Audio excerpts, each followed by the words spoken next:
શેઠ ગેરેજમાં કારીગરની જરૂર છે?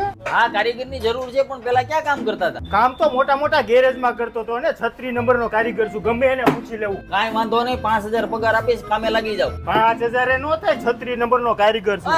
15000 પગાર આપીશ, હાલો કામે લાગી જાવ. આ શેઠ આપણે ઓલું ટ્રેક્ટર રિપેરિંગ માં મૂક્યું એનું સ્ટેરિંગ નું કામ હોતે ને કરવાનું છે. ઈ રેવા દ્યો, સ્ટેરિંગ નું કામ આપણે નથી કરતા. શેઠ તમે ઉપાધિ કરો માં, કારીગર ખબર છે ને 36 નંબરનો, બધુંય થઈ જાય. કાંઈ વાંધો નહીં, થઈ જાય. હા, શેઠે કારીગર એમ રાખ્યો. કાઈ હળ હુજતી નથી, લાઈને ખોલી નાખ, કાઈ થાય. શેઠ માવત કરો. આલ્યો માવો, આ બધા ટ્રેક્ટર ખોલી નાખે, રિપેર તો થઈ જાય ને. હા ભાઈ, આ થઈ જાય છે, તમે ઉપાધિ કરો માં, તમે બેહો સાનમુના. શેઠ અહીં આવો તો જલ્દી. આ હું થયું? શેઠ આ સ્ટેરિંગ આપણાથી ફિટ નથી, આ નવું નાખવું પડશે. આ નવાની ક્યાં કરો છો? આ ટ્રેક્ટર ના આપતા નથી પરાડા. મારે કાઈ નહીં, મારે જૂનું જોહે. જૂનું જોઈશે, જૂનું જોઈશે. અરે